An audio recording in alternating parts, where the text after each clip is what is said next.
भूपेश सरकार के 2 साल के कार्यकाल को लेकर पक्ष और विपक्ष में तनातनी जारी है।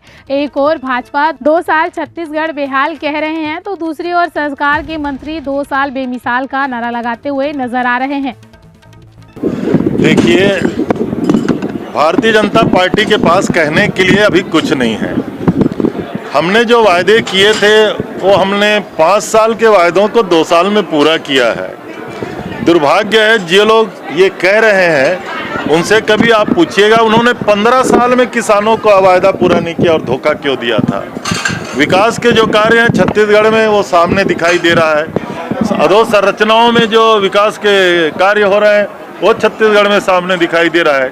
किसानों के चेहरों में जो खुशी है वो छत्तीसगढ़ में दिखाई दे रहा है। 10 करोड़ मानव दिवस को रोजगार देना 2 साल में, वैसे भी ये बहुत महत्वपूर्ण है। कोविड के चलते अगर बाजार में पूरा हिंदुस्तान में मंदी है और छत्तीसगढ़ में मंदी का दौर नहीं है, इसकी तो प्रशंसा की जानी चाहिए। और भारतीय जनता पार्टी के लोगों से मैं उम्मीद करता हूँ कभी देश की सरकार और आदरणीय मोदी जी के बारे में भी कुछ बोले। राजधानी दिल्ली 10 दिन से किसानों से घिरा हुआ है और केंद्र सरकार असफल क्यों साबित हो रही है। मैं समझता हूँ भारतीय जनता पार्टी के पास कोई बोलने का मुद्दा ही नहीं है, वैसे उनको नैतिक अधिकार भी नहीं है। हाँ, छत्तीसगढ़ सरकार के 2 साल पूरे हुए हैं और इन 2 सालों में पूरे छत्तीसगढ़ वासियों को एकदम निराशा हुई है। जिस उम्मीद के साथ यहाँ की जनता कांग्रेस को सरकार में बैठाई थी, लेकिन वो उम्मीद पर पानी फिर गया है और 2 साल में बिल्कुल यहाँ का मतलब हाल बेहाल हो गया है। आज जिस लोक लुभावन और बड़े बड़े वादा के सहारे ये पार्टी सरकार में आई थी, लेकिन 2 साल एक बहुत बड़ा वक्त होता है।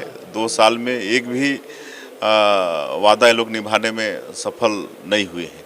चाहे वो किसानों की बात को लें, किसानों के धान का कीमत ये लोग 2500 रुपया क्विंटल देने की बात की थी, लेकिन अब नया धान चालू हो गया खरीदना, लेकिन पिछले साल का कीमत ये लोग दे नहीं पाए हैं और आज धान भी ठीक से खरीद नहीं पा रहे हैं। भारी अव्यवस्था है, कहीं बारदाना नहीं है तो गिरदवाली के नाम से किसी का रकबा 0 हो गया है, किसी का 75 क्विंटल धान बेचा था तो इस साल 11 क्विंटल धान बेचने के काबिल रहा। तो इस तरह से इस पर भी किसान लोग विवश होकर आत्महत्या कर रहे हैं। भारी अव्यवस्था है धान खरीदी में भी। बेरोजगारी भत्ता की इन्होंने बात की थी। हमारे जो लाखों बेरोजगार भाई बहन हैं उनको एक उम्मीद था कि भाई 1500 और 2500 रुपया उनको बेरोजगारी भत्ता मिलेगा, लेकिन 2 साल में आज 1 रुपया उनको नहीं मिला है, वो भी ठगे गए हैं।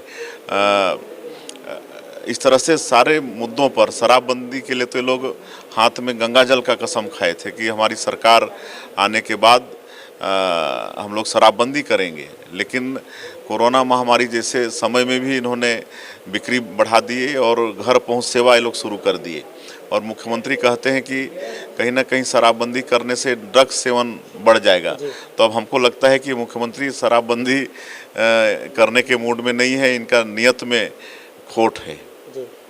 तो इस तरह से सरकार पूरी तरह से 2.5 करोड़ जनता के निगाह से उतर चुकी है और इनका 2 साल का कार्यकाल बिल्कुल ही मतलब फ्लॉप रहा है।